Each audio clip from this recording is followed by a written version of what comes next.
খেয়েছো? তাহলে হাট, কে রে তুই? তুমি মদ খেয়েছো কেন?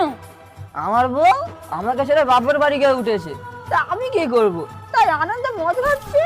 যে মানুষটা কোনোদিনও মদ ছুঁইতো না, আমি বাপের বাড়ি চলে গেছি বলে সে আজ মদ খাচ্ছে। এই নে, যা যা যা, আমার বলতে গেলে আবার রাগ করবে। তুমি এখানে মাটিতে পড়ে গড়াগড়ি খাচ্ছ, চলো চলো ঘরে চলো।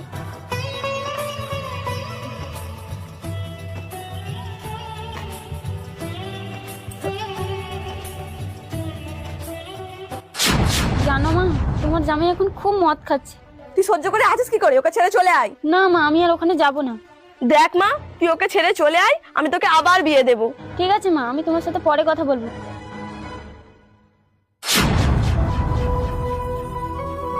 তুমি আবার মদ খেয়েছো?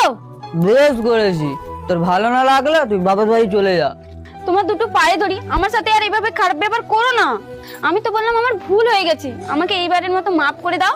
চলবে, যাকে আমি ধরেছি তাকে আমি ছাড়তে পারবো না। যেমন তোকে কি আমি ছেড়ে দিয়েছি, তেমন একেও ছাড়তে পারবো না। চল হাট। তোকে আমি বলেছিলাম না যে ওকে ছেড়ে দিয়ে আমার বাড়ি চলে আসতে? ও, এসে গেছো? যাও যাও, আমার মেয়েকে নিয়ে যাও।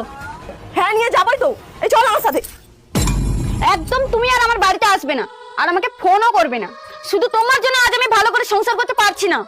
আমি তোর ভালো চাই আর তুই আমাকে দোষ দিচ্ছিস। তুমি আমার ভালো চাও না আমার সর্বনাশ চাও? তুমি যদি সত্যি আমার ভালো চাইতে তাহলে তুমি আমাকে বোঝাতে কিভাবে স্বামীর সাথে ঘর করতে হয়। তা না করে বিয়ের পর থেকেই তুমি শুধু আমাকে কুমন্ত্রণায় দিয়ে যাচ্ছ। আমি এখন বুঝেছি একটা পুরুষ মানুষ তার স্ত্রীকে যদি পাশে না পায় তার কি হাল হয়। আজ শুধু তোমারই জন্য আমার স্বামী মাতাল হয়েছে। আমি যদি তোমার কথা না শুনে বারবার তোমার বাড়িতে না যেতাম তাহলে আর আজকে এই দিনটা দেখতে হতো না। যে স্বামী একটা বিড়ি পর্যন্ত ছোট না, সে আজ মদের বোতল ধরেছে। কেন জানো? শুধু তোমার জন্য। আর আমি চাই না মা, অনেক হয়েছে, এবার তুমি আমাকে একটু শান্তিতে থাকতে দাও। তুই আমাকে এত বড় বড় কথা বলতে পারলি? একটা কথা আছে না, যার জন্য করি চুরি সেই বলে চোর। হ্যাঁ মা, তুমি আমার জন্য অনেক করেছো, এবার রেহাই দাও আমাকে। আমার স্বামী আমার ভুলের জন্য আজও নেশাখোর হয়েছে।